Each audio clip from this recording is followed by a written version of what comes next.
আমরা প্রথমে একটি ঘর করলাম। ঘর করার পরে পাশ থেকে আবারও একটি ঘর করলাম। দেখতে থাকুন, পাশ থেকে যে আবারও একটি ঘর করলাম,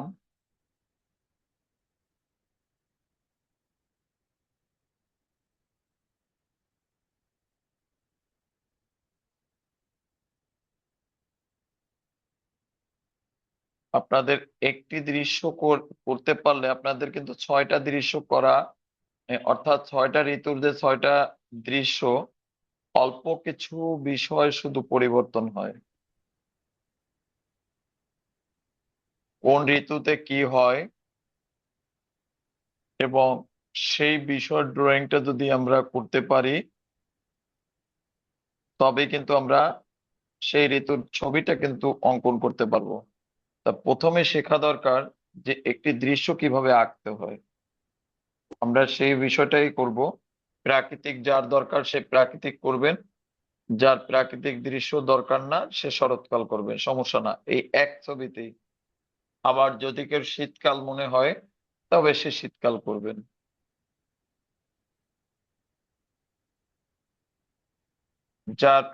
যার শীতকাল দরকার তার খেজুর গাছ অবশ্যই আঁকতে হবে।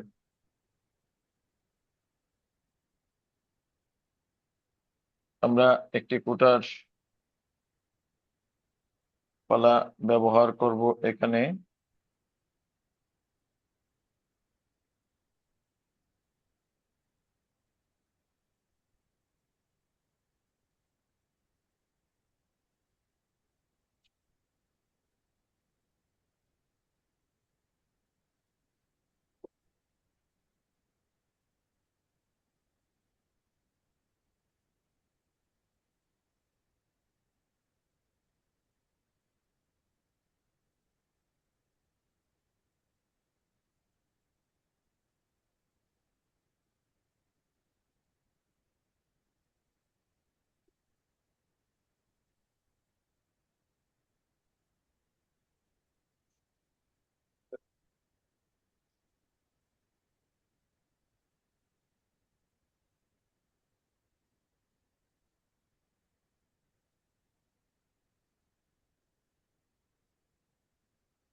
আমরা এখানে একটি তাল গাছ আঁকবো না, এটা আঁকবো আমরা নারিকেল গাছ।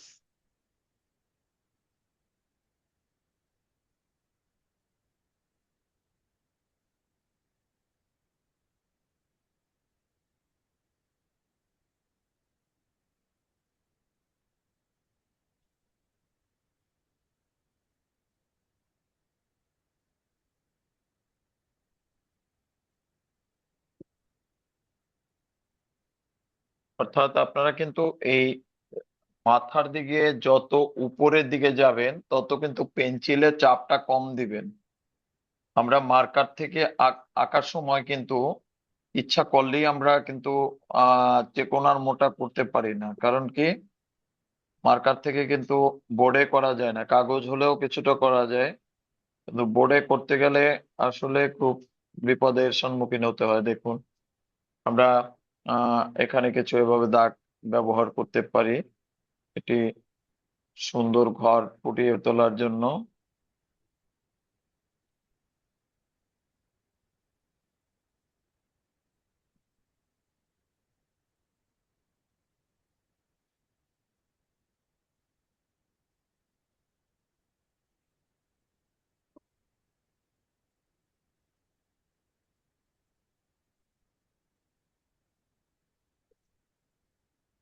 একটা গাছ করার জন্য গাছ আঁকাটা খুব সহজ, আবার গাছ আঁকাটা খুব কঠিন।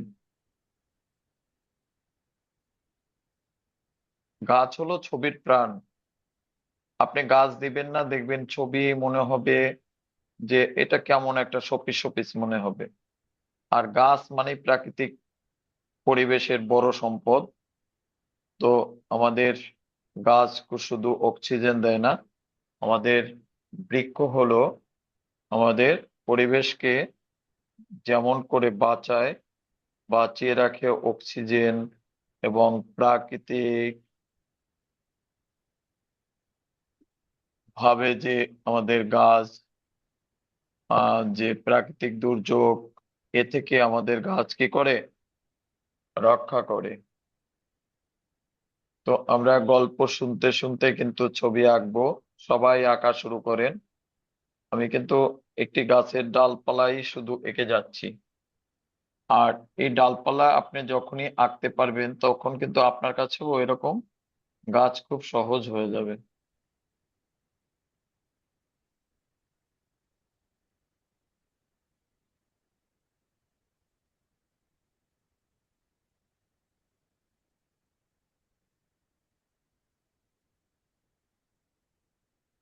অর্থাৎ এখানেও কিন্তু একটি আমি গাছের শাখা বের করে দেওয়ার চেষ্টা করছি।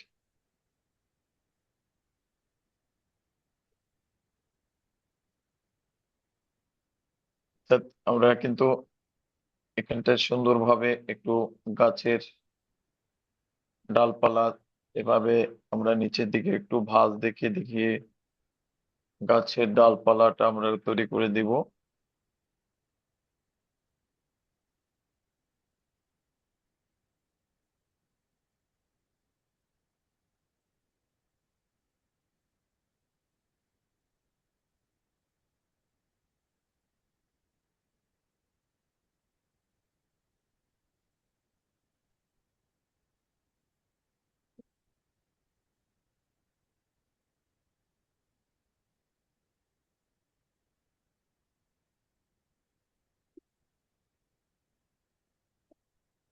বন্ধুরা, গাছটা কিন্তু এখন কিন্তু এভাবে রেখে দিলে হবে না।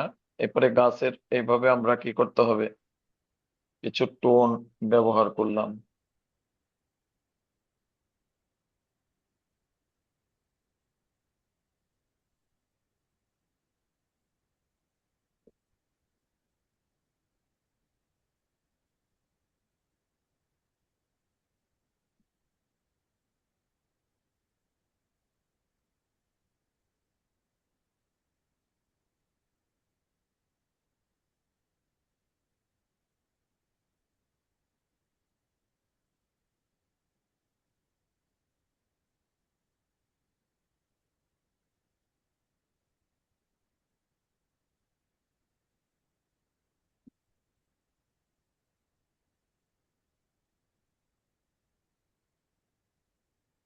আমরা ঘরের ঠিক মাঝখান থেকে কিন্তু দিগন্ত রেখাটা দিয়েছি। যে যেসব চ্যানেল বা যেসব ব্যক্তিরা দেখবেন আহ ঘরের উপর থেকে, অর্থাৎ ঘরের এই সব জায়গা থেকে দৃশ্যের দিগন্ত রেখা দেয়, সেই ছবিগুলো অবশ্যই কখনো আপনারা আঁকবেন না। ওটি পরিপ্রেক্ষিত ভুল থাকে। কারণ পরিপ্রেক্ষিতটাই হলো ছবির প্রাণ। ছবি আঁকতে গেলে, একটি ভালো ছবি অঙ্কন করার জন্য বেশ কিছু দিক নির্দেশনা মানতে হবে। যেমন একটি ছবির কম্পোজিশন ঠিক থাকতে হবে। ছবিটা যে বিষয়গুলি এঁকেছি সেই বিষয়গুলি ছবির মধ্যে ভারসাম্য ঠিক আছে কিনা। অর্থাৎ একটি ঘর অনুপাতে কিন্তু গাছটা করতে হবে। ধরুন এই ঘরের পাশে, এতটুকু ঘরের পাশে যদি আমি এত বড় একটা গাছ এঁকে রাখি তাহলে কেমন লাগবে বলেন। এত বড় একটা গাছের, মোটা একটা গাছ করে রাখি, আপনারা কি শুনছেন? Yes sir. আপ- হ্যাঁ, আপনারা কি এটা দেখছেন? ক্যামেরা কি এটা দেখা যায়? Yes sir. আচ্ছা, আমি কি বুঝাতে পারছি যে এতটুকু ঘরের পাশে? স্যার দেখা যাচ্ছে না পাশে। হ্যাঁ, স্যার পাশে দেখা যাচ্ছে না। আচ্ছা, পাশে দেখা যাচ্ছে না। আচ্ছা, আমি একটু দেখিয়ে দেওয়ার চেষ্টা করব এখানে, আবার মুছে দেব, সমস্যা না। এই এই এখানে যদি এই ঘরের পাশে এরকম একটা আমি গাছ আঁকি তাহলে কেমন লাগবে? এত বড় মোটা। হুম। স্যার অনেক খারাপ লাগবে। খারাপ লাগবে, এটাই হলো ছবি। ওইটা যে আপনি বুঝতে পারছেন ওটাই হলো ছবি। ছবি কিন্তু সুন্দর আঁকলে কিন্তু ছবি হবে না। ছবি আঁকতে গেলে আপনার এটাকে বলা হয় যে একটা থেকে আরেকটা অনুপাত, দূরত্ব। বা একটা থেকে একটা যে পার্থক্য, এই বিষয়টা কিন্তু আপনার অবশ্যই মাথায় রেখে কিন্তু ড্রয়িংটা করতে হবে। এই ড্রয়িংটা অবশ্যই ভারসাম্য ঠিক আছে কিনা, অর্থাৎ একটা মানুষ এঁকেছি, মানুষটা কি এরকম পড়ে যাচ্ছে, মনে হচ্ছে কি মানুষটা কাত হয়ে পড়ে যাচ্ছে, সেই রকম একটা মুহূর্ত, অর্থাৎ হয়েছে একেবারে ছবিটাকে টোটালটা আপনার নষ্ট করে দিবে। এই জন্য যে বিষয়টা আঁকলাম সেই বিষয়টার সুন্দরভাবে কি আছে, ভারসাম্য ঠিক আছে কিনা সেই বিষয়টা আপনার অবশ্যই লক্ষ্য রাখতে হবে। এরপরে কি করতে হবে, যে ছবির যে দূরত্বটা, এই ঘরটা বড়, তারপর দেখেন একটু ছোট, তারপরে দেখেন আরো ছোট, অর্থাৎ এই দূরত্বটাকে বলা হয় পরিপ্রেক্ষিত। কি বলা হয়? পরিপ্রেক্ষিত। তাহলে পরিপ্রেক্ষিত বিষয়টা কি আমরা মনে থাকবে? Yes sir. আচ্ছা, আপনারা যদি স্কুলে কম মার্ক পান আপনারা কখনো কষ্ট পাবেন না, তার জন্য আমাকে প্রয়োজনে দুইটা বকা দিবেন যে স্যারের জন্যই এই কম মার্ক পেয়েছি। কিন্তু আমি আশাবাদী আপনার এক সময় আমাকে আবার আপনারা ফোন করে আমাকে বলবেন, আমার নাম্বারটা নিয়ে প্রয়োজনে স্যারের কাছে ফোন করবেন যে স্যার আপনার জন্য আজকে আমি কুয়েটে বা বুয়েটে, আমি রুয়েটে, যেথায় হোক না কেন আমি এখান থেকে ফার্স্ট হয়েছি। এটা বলবেন যদি আপনারা এই আমার বেসিক মতো চলেন। আমার প্রায় 45 জন হাই স্কুলের টিচারের কিন্তু টিচার আমি। এই যে ড্রয়িং শিক্ষক যারা জেলা পর্যায়ে শেখায়, এবারও 18তম নিবন্ধনে গত 19 তারিখে রেজাল্ট দিয়েছে আমাদের 9 জন শিক্ষক, আমার 9 জন আবার শিক্ষার্থী শিক্ষক হয়েছে। তাই আপনাদের অবশ্যই বলবো যে অবশ্যই অন্য কোনো চ্যানেলে আপনারা ভিডিও বা কোনোভাবে দেখবেন না। আমি চাই আপনারা এই গেইনস স্কুলের মাধ্যমে আপনারা ভালো কিছু শিক্ষা অর্জন করেন, তবেই আমার জীবন সার্থকতা, অবশ্যই আমি আমার শিল্প সাধনায় সফল হতে পারবো। তাই আপনাদের অবশ্যই আমি কিন্তু ভালোভাবেই আমি বোঝাবার চেষ্টা করব, আপনারা ভালোভাবে শেখার চেষ্টা করবেন। এখন এখান থেকে একটা শিক্ষা আছে। আমরা যখনই দেখব এই দিগন্ত রেখাটা এরকম কোন জায়গা থেকে হওয়া, এই অনেকে মনে করে যে অনেক উপরে দেওয়া মানেই হচ্ছে দূরে। না, উপরে না, এটা যত নিচে আসবে তত আপনার দূরে মনে হবে। এটা যত নিচে, আমি ঘরের যত নিচে দিব, এটাও হতে পারে, আবার এটাও হতে পারে। এটা কি করে হবে, যে ক্যামেরাম্যান ছবিটা তুলছে সে যদি বসে ছবি তোলে তখন এটা কিন্তু উপরের দিকে যাবে। আর ক্যামেরাম্যান যদি এরকম একটা প্রাকৃতিক পরিবেশে এরকম দাঁড়িয়ে এভাবে ছবি তোলে তখন কিন্তু এভাবে নিচে যাবে, তখন কিন্তু এই নিচেরটা আসবে। আমি কি বুঝাতে পেরেছি? Yes sir. এবং আমি যদি বসে একদম মাটিতে বসে, যেমন করে আমরা কোনো কিছু খাই বা যেমন করে আমরা চৌকির উপরে বসি, যেমন করে আমরা ফ্লোরের উপরে বসি, তেমন যদি আমরা বসে যদি একটা মাঠের পাশে গিয়ে বা একটা নদীর পাশে গিয়ে ছবি তুলি তখন আমাদের ছবিটা কোথায়, এই দিগন্ত রেখাটা কোথায় যাবে? ওখানে যাবে। কিন্তু এটা কিন্তু কখনোই যাবে না, এটা কিন্তু একেবারে ডিসগাস্টিং। মানে বাড়ির উঠান ওভার করে অন্য গ্রাম দেখা, অন্য গ্রামের সমতল ভূমি দেখা, এটা কখনোই ঠিক নয়। এটাকে পরিপ্রেক্ষিত ভুল আছে, এটাই আপনার মেনে নিতে হবে। ধরুন এরপরে যখনই আপনারা কোনো নদীর পাশে, অবশ্যই দিনের বেলা যখনই আপনারা যাবেন, আপনি নদীর কিনারে, আমার কথাটার সঙ্গে মিল আছে কিনা আপনারা দেখবেন প্র্যাকটিক্যাল। তারপরে কিন্তু আমাকে কিন্তু ফোন করে বলবেন বা আমি ক্লাসে আসলে বলবেন যে স্যার আপনার আজকে বিষয়টা আমরা খুব ভালো করে শিখতে পেরেছি। কারণ আপনারা কি করবেন, নদীর পাড়ে আপনার বাবা মা বা আপনার বন্ধু যার সাথে আপনি যান না কেন তাকে দাঁড়া করায় রেখে আপনি একটা শুট নেবেন, 3টা শুট করবেন। অর্থাৎ একটা একটু নুয়ে এভাবে হাঁটু ভেঙে এভাবে, মানে না বসা না দাঁড়ানো, ওইভাবে একটা শুট নেবেন। যে মানুষটা দাঁড়িয়ে থাকবে তার ছবিটা নেবেন কত দূর দূর দূর থেকে, তার থেকে ধরেন 5 হাত বা 6 হাত দূর থেকে ছবিটা নেবেন। এরপরে জাস্ট এভাবে একটা শুট নেবেন। কোন ভাবে নেবেন, ক্যামেরাটা এভাবে আপনার চোখ দৃষ্টে এখান থেকে ধরে, তখন কেমন ছবিটা আসলো ওই ছবিটা আপনি দেখতে পারবেন। এবং আরেকটা ছবি নেবেন একদম মাটিতে বসে, 3টা শুট নেবেন, 3টা ছবি 3 রকম হবে। তখনই আপনারা এই শিক্ষাটা আপনারা বুঝতে পারবেন। বুঝতে পারছেন? Yes sir. আচ্ছা, এই বিষয়টা যদি আপনাদের ছবির মধ্যে থাকে তবে আমি কিন্তু মার্ক দেব এবং আমি খুব খুশি হব। যাই হোক, এখন এখানে দেখুন, আপনারা অবশ্যই এই দাগটা কখনোই আপনারা গ্রহণ করবেন না কোথাও থেকে দেখলে। যদি আপনার স্কুলের স্যার যে স্কুলে আছেন সেখান থেকে যদি মার্ক আপনাকে কম দেয়, তারপরও আপনি সেটা গ্রহণ করার দরকার নেই। মার্ক দিয়ে কিছুই হয় না বাবা, মার্ক দিয়ে কিছু হয় না। হয়তো ওই স্কুলে ফার্স্ট হয়েছে, কে স্কুলে ফার্স্ট হয়েছে বাবা, ফার্স্ট হয় আমার আমার কাছে পড়াশোনা করে খুলনা বিশ্ববিদ্যালয় 5 থেকে 6 বার হয়েছে, প্রথম স্থান অধিকার করেছে। তার মানে আমরা জানি ফার্স্ট সেকেন্ডের মজাটা আমরা জানি। এই ফার্স্ট সেকেন্ড কিন্তু কোনো বিষয় না। আপনারা কিন্তু ওইভাবে কখনো ফার্স্ট সেকেন্ড হওয়ার জন্য চেষ্টা করবেন না, আপনারা চেষ্টা করবেন ভালো কিছু করার জন্য। আমাদের গেঞ্জ স্কুলে যারা পড়েন, আপনারা কিন্তু সবসময় ভালো কিছু করার চেষ্টা করবেন। এই যারা ফার্স্ট হয় না, তারা কিন্তু খুব ব্রিলিয়ান্ট স্টুডেন্টরা ফার্স্ট হয় না। মানে আপনার জিপিএ 5 হলেই কিন্তু ফার্স্ট হয় না। আমার কাছে 2.25 পেয়েও কিন্তু ইউনিভার্সিটিতে পড়ার সুযোগ পেয়েছে, আপনার মেরিট লিস্টে তাও। তবে আপনারা এখন বোঝেন যে জিপিএ 5 পেয়ে কিন্তু সে পজিশন করতে পারেনি, সে কিন্তু ওয়েটিং এও থাকতে পারেনি। এই এই জন্য কি করতে হবে, আপনার ট্যালেন্ট হতে হবে, শুধু পড়াশোনা না, পড়াশোনার সাথে সাথে আপনার হতে হবে ট্যালেন্ট। মানে আপনার কি পড়াচ্ছে স্যার, স্যার কি পড়ালো, এই পড়াটা কিভাবে মনে রাখবো, এগুলো হচ্ছে কৌশল। এই কৌশলগুলো আপনার জীবনে শিখতে হবে। শুধুমাত্র রেজাল্ট দিয়ে কিন্তু ভালো কোনো কিছু করা যায় না। তাই আমরা অবশ্য করে এই দূরের গ্রামটা আমরা যত বড় দিব তত সমস্যা, তত কি দেখছি, মানে আপনার এইভাবে দেখছি।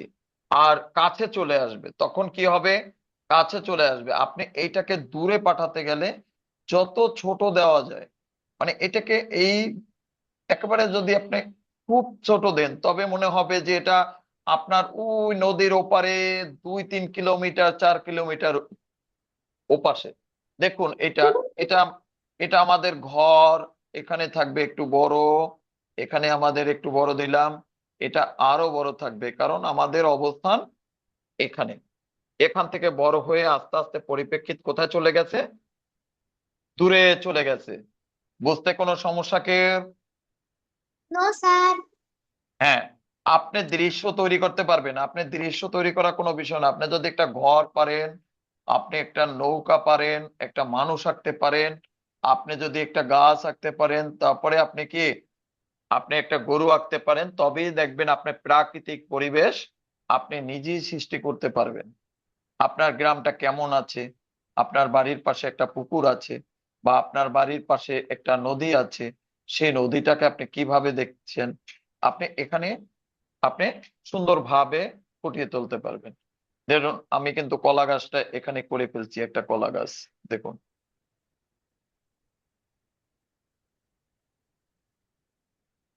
আমরা কিন্তু কলা গাছটা এখানে আরেকটা পার্ট দেখাই, এখানে কেটে মুছে দিই। অর্থাৎ এখানে আমরা আরেকটা গাছ আমরা এঁকে দিব। গাছের ঘরের পিছনে গাছের এই শাখা প্রশাখা ডালের একটু ছোট দেখাইয়ে দেখালেই ভালো হয়। এখানে আমরা আরেকটা গাছ দেখালাম।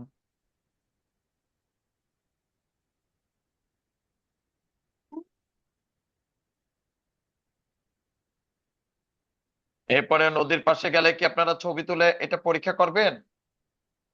Yes sir. আচ্ছা, আপনারা আমার টেকনিকটা মনে রেখে ছবি তুলবেন। দেখবেন নদীটা কিন্তু অনেক বড় হয়, তাই না? কিন্তু নদীর ওপারটা আমার মাথার উপরে কখনোই যাবে না। আমার একটা নদীর ওপারটা যদি 1 কিলোমিটার 1.5 কিলোমিটার 2 কিলোমিটার নদী হয়, তারপরে দেখবেন এই বরাবর থাকবে। যদি আপনি একটা বসেও ছবি তোলেন এখান থেকে, ওপারে যে সমতল ল্যান্ড যেটা পাচ্ছেন সেটা কিন্তু মাথার উপরে যাবে না, কখনোই না। আমাদের পরিপ্রেক্ষিতটা এভাবে নিচে নেমে যায়, এরকম দূরে যত যাবে তত নিচে নামবে। কিন্তু আমরা সবাই ভুল বুঝি, কি করি, আমরা সবসময় উপরে দিয়ে ছবি আঁকি, এটা কিন্তু হবে না। এখান থেকে আমরা একটু ছায়া করে দিলাম, অর্থাৎ হয়ে গেল আমাদের একটি প্রাকৃতিক পরিবেশের কিন্তু গঠন আস্তে আস্তে তৈরি হয়ে যাচ্ছে।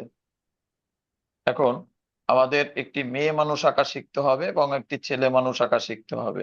ছবির দৃশ্য আঁকতে গেলে আমাদের একটি ছেলে এবং একটি মেয়ে মানুষ আঁকা খুব জরুরি দরকার। এখন আমরা এখানটায় কি ধরনের ছবি করব, যদি আমরা নদী দেই তবে আমাদের নদীটা এখান থেকে আমাদের বের হোক। পিছন থেকে।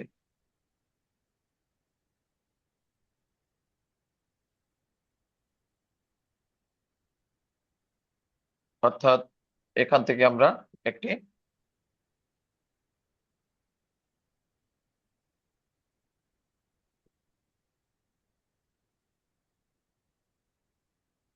আরো একটু নিচে নিয়ে আসতে পারি। এই আরো একটু জায়গা বের হয়ে গেল। এখান থেকে আমরা ডবল দাগ হবে। আবার এখান থেকে এইটা ডবল হবে। এইটা এখান থেকে ডবল হবে।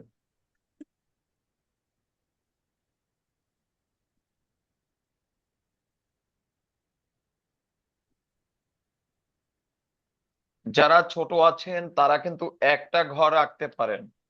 যারা ছোট আছেন যে দুটা ঘর ছাড়া আমি পারছি না, চেষ্টা করবেন। যদি না পারেন আপনারা একটা ঘর আঁকবেন, তবু এই দৃশ্যটাই আঁকবেন।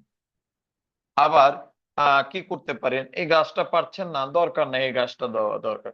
তবে এই গাছটা দিলে কি হবে দেখেন, পরিপ্রেক্ষিতটা আস্তে আস্তে বড় এবং আস্তে আস্তে ছোট হয়ে, যে দূরে যে আস্তে আস্তে একদম বিন্দুতে পরিণত হয়ে গেছে। এখন আমরা এখানটায় কি করতে হবে, এখন আমাদের এখন করা দরকার, এখানটা নদীর পাড়টা সুন্দর করে আমরা একটু সুন্দর করে একটু একটু দাগ দিলাম। সরি, কেউ কিছু বললে নাম বলবেন এবং কথা বলবেন।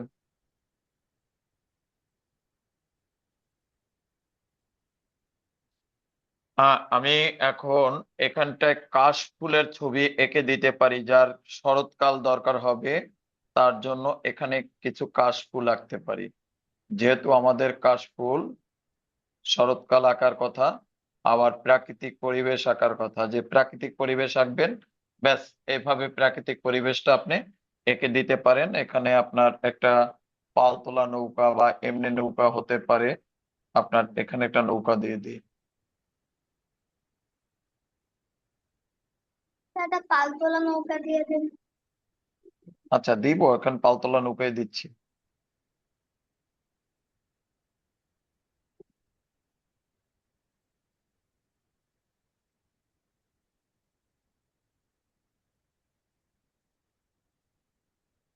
আমি এটা থেকে তো ছোট আলো ছায়া করতে পারি না, মানে মার্কার দিয়ে আলো ছায়া করলে আসলে ছোট বড় বোঝানো যায় না। এ দেখেন দাগ আমি দিচ্ছি তো ভালো বেশি পড়ে যাচ্ছে, মোটা হয়ে যাচ্ছে।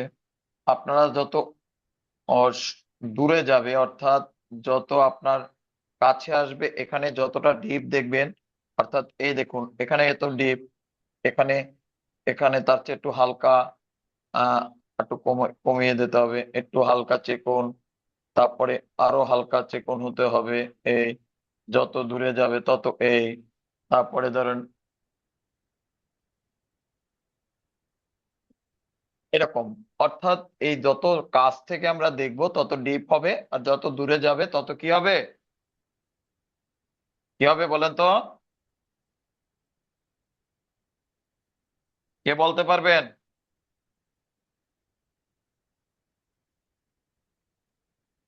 যত যত দূরে যায় তত কি হয়, হালকা স্যার। হালকা। এই এই এই বিষয়টা যারা আপনারা রাখতে পারবেন, দেখবেন আপনারা কি হবেন, আপনাদের ছবি কথা বলবে। ছবি কি করবে, ছবি কথা বলবে। ছবি তো আর কথা বলতে পারবে না যে আমি ভালো হয়েছি। মানুষ দেখে কি বলবে, আও খুব সুন্দর, ভেরি নাইস, ভেরি বিউটিফুল, মনে হচ্ছে জীবন্ত। এটাই ছবি যখন ভালো হবে, ছবি কে মানুষ কথা বলবে যে অনেক সুন্দর হয়েছে।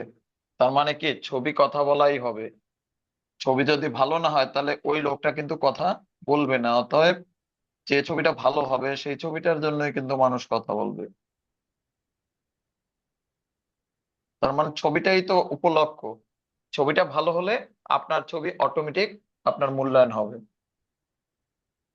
এখানটা দুটা হাত দিব, অর্থাৎ এখান থেকে একটা বৈঠা দিব। যদি আমার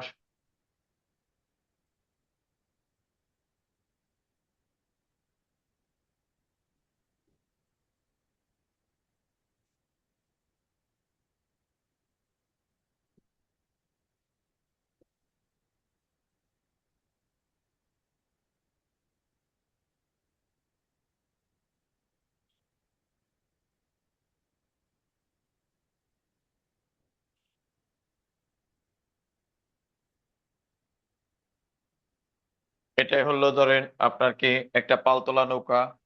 এরপরে আমরা এখানে আরো একটি নৌকা বাঁধা আছে, একটি ওভাল ওভাল দিচ্ছি।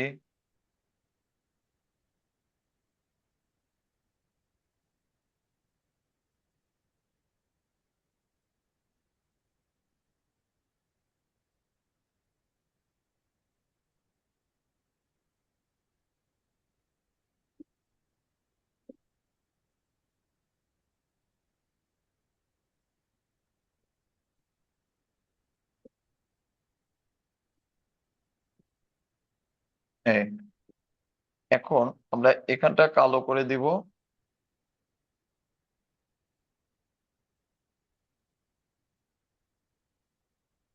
দেখুন, এখানে দুটো দাগ দিলাম, এখানে দুটো দাগ দিলাম।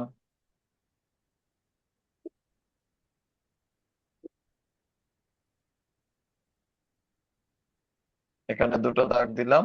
আমাদের ছোট্ট একটা নৌকা এখানে বাঁধা আছে। এখন এই নৌকাটা কিন্তু আমাদের সুই নাই। সব নৌকায় যে সুই থাকবে তেমন তো কোনো কথা নাই। এই নৌকাটা দেখেন, কোনো সুইর অংশটা নেই।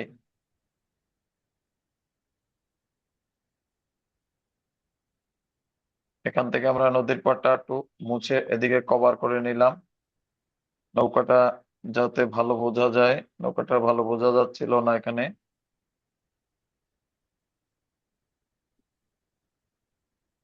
হ্যাঁ, এখন আমরা সুন্দরভাবে আরো এটা একটু নিচে নামাই নিতে হবে। তবে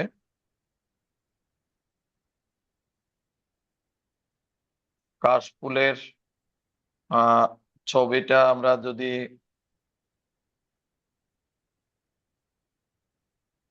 এখানে যুক্ত করতে চাই, এটাই প্রাকৃতিক পরিবেশের ছবিটা আপনারা এটা থেকে আপনার পাবেন।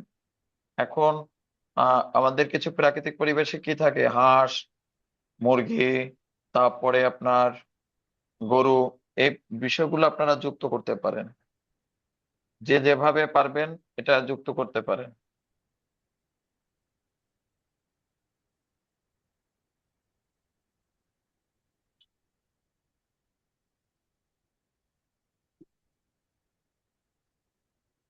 এখন আমরা কাশফুলের ছবিটা এখানে তুলে ধরার চেষ্টা করব।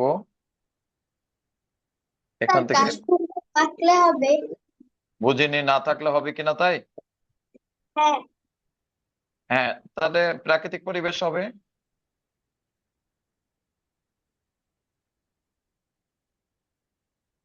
একটা ছবি থেকে আরেকটা ছবিতে আমরা কি করে যাব সেটা, একটা ছবি থেকে আরেকটা ছবিতে কি করে আমরা যেতে পারবো, এটা ধরেন কাশফুলের আপনি এখান থেকে এঁকে দিলেন। কাশফুল নদীর পাশে আপনার যে সময় রং করব তখন সুন্দর বোঝা যাবে।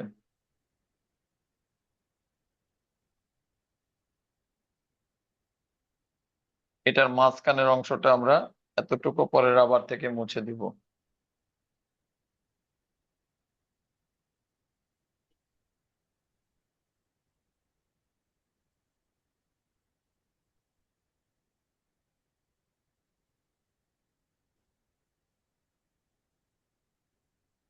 কাত হয়ে না পড়ে, বেশি কাত হয়ে পড়লে ভালো লাগবে না, এজন্য আমরা একটু মুছে মুছে দিচ্ছি।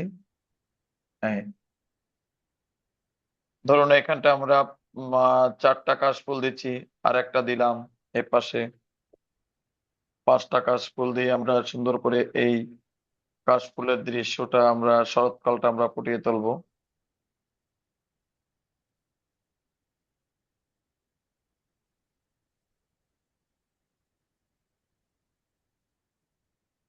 ব্যাস, আপনার এতটুকু করলেই আপনার কাশফুলের এখন পাতা দিতে হবে।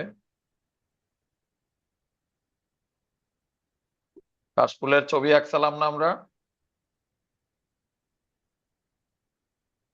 ইয়েস আঁকছিলাম, স্যার। ওইটাই কি আমরা এঁকেছিলাম কাশফুলের সঙ্গে? ওই রং করেছিলাম কাশফুল। No sir. আহ তবে অবশ্যই রং করতে হবে কাশফুল। যদি রং না করেন, অবশ্যই কাশফুল আগে রং করে শিখে তারপরে এই দৃশ্য শিখলে ভালো হবে।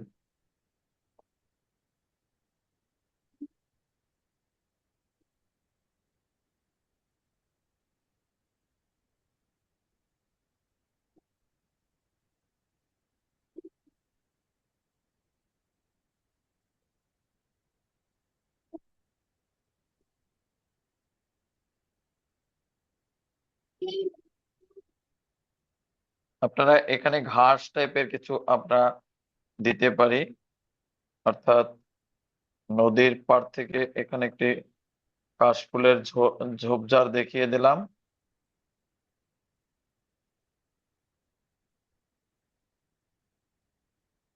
আমরা যখন রং দিব, মাল্টি কালার করলে সুন্দর একটি দৃশ্য তৈরি হয়ে যাবে। অর্থাৎ মাল্টি কালার, যেখানে যে কালার আছে সেই কালার যখনই আমরা যুক্ত করব তখন অসাধারণ রূপ পাবে এই দৃশ্যে। তো আমরা এখানে যখনই আমরা এভাবে করব, এখানে দিতে পারি একটি হাঁস দিতে পারি, ছোট্ট একটি হাঁস। এখানে আরো একটি হাঁস দিতে পারি।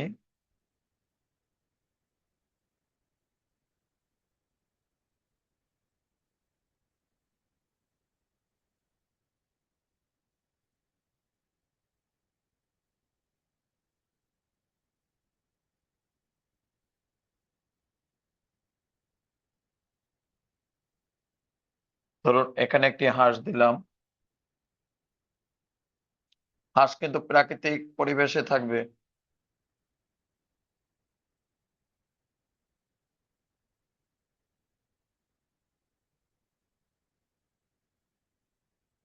আবার আপনার যদি কাশ শরৎকাল হয়, শরৎকালে কিন্তু হাঁস না থাকলেও হবে, কিন্তু প্রাকৃতিক পরিবেশে কিন্তু হাঁস, মুরগি, গরু, ছাগল এগুলা অবশ্যই প্রাকৃতিক পরিবেশ নিয়ে, এগুলা নিয়ে প্রাকৃতিক পরিবেশ।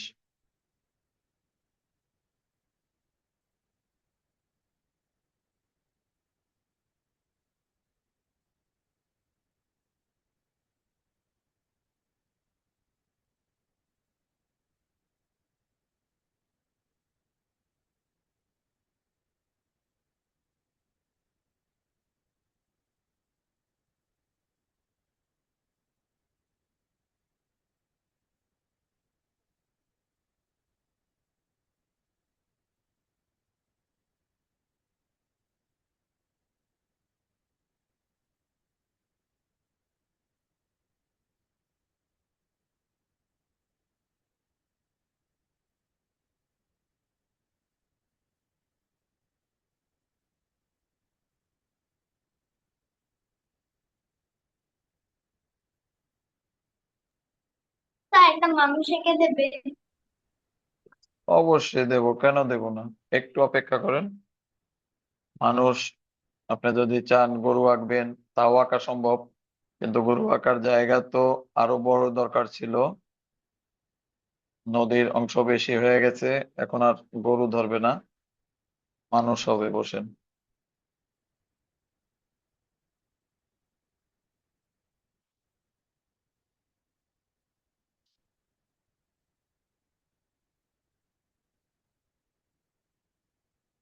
এখন এই স্পেসের মধ্যে আপনার দুই তিনটা মানুষ আপনার ধরিয়ে দিতে হবে। অর্থাৎ এখন আমরা এখানটা মানুষ করব এভাবে, দেখুন।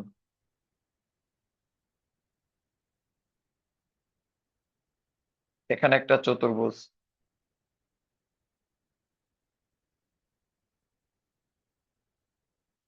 কোথায় একটা চতুর্ভুজ, এখানে একটা চতুর্ভুজ। আবার এখানে আর একটা চতুর্ভুজ আছে এদিকে, এখানে দ্বিতীয় চতুর্ভুজ এটার সাথে।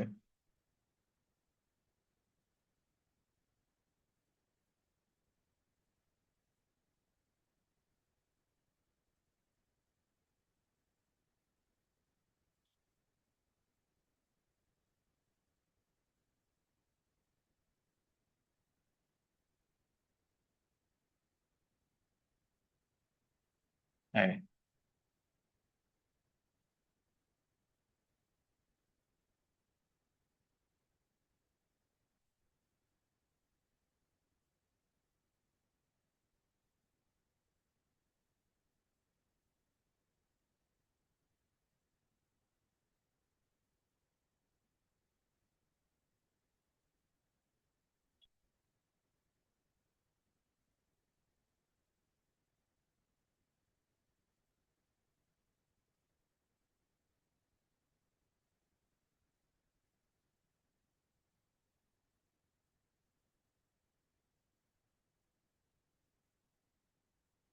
এখানে বেশি ডিপ করলে কি হচ্ছে, তখন চোখ চলে যাচ্ছে, ওই যে পরিপ্রেক্ষিত কাজের আর থাকছে না, তখন সমস্যা হয়ে যাচ্ছে। এই জন্য আপনারা দূরে যত যাবে তত কিন্তু পেন্সিলের কাজ কম করতে হবে, মানে ডিপ কম করতে হবে।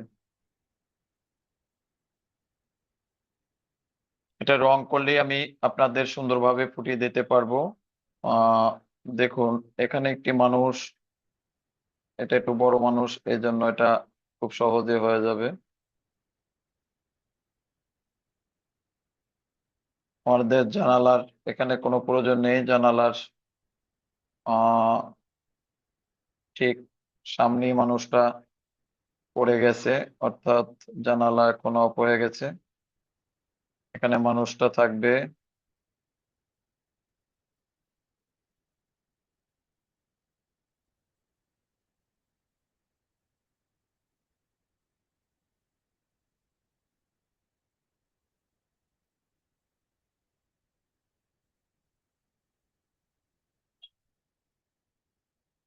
হ্যাঁ, দেখুন আমি মানুষটা কিন্তু এখানে দাঁড়া করিয়ে ফেলছি। এখন আমাদের কিছু লুঙ্গির চেক দিতে হবে। এখন আমাদের কি করণীয়,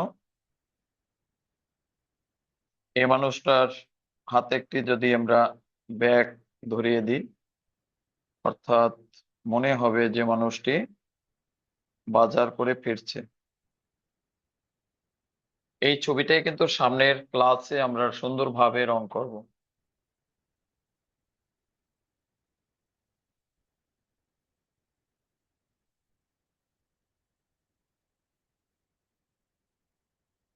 বুঝতে সমস্যা কেউ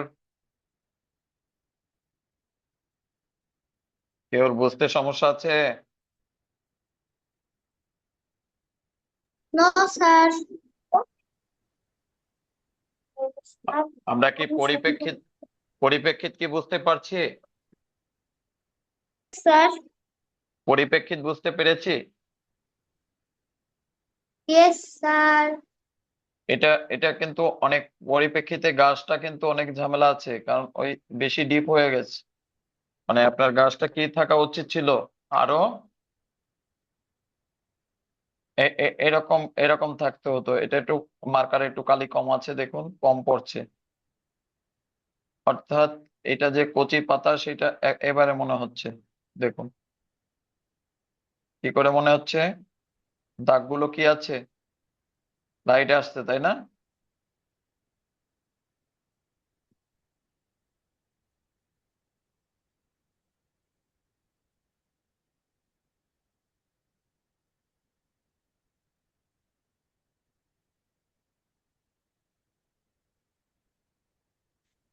ওটা মার্কারে একটা কালি নাই, সেই কালি নাই, সেই মার্কারটা কাজে লেগে গেল। মানে আপনার দাগ দিতে গিয়ে দেখছেন মুছে গেছে, মুছে যেয়ে কি হয়ে গেছে, লাইট তৈরি হয়ে গেছে। অর্থাৎ আমার দরকার ছিল লাইট। ব্যাস, আমাদের যে বিষয়টা আমাদের বোঝানোর ছিল আমরা বুঝিয়ে দিলাম। আপনি কাশফুল দিবেন না, এটা প্রাকৃতিক পরিবেশ, আর কাশফুল দিচ্ছেন মানে এটা শরৎ হয়ে এলো। এখন কাশফুল যদি আমরা দেই, অবশ্যই কিন্তু আমাদের মেঘ দেখাতে হবে। বোঝাতে পেরেছি? Yes sir.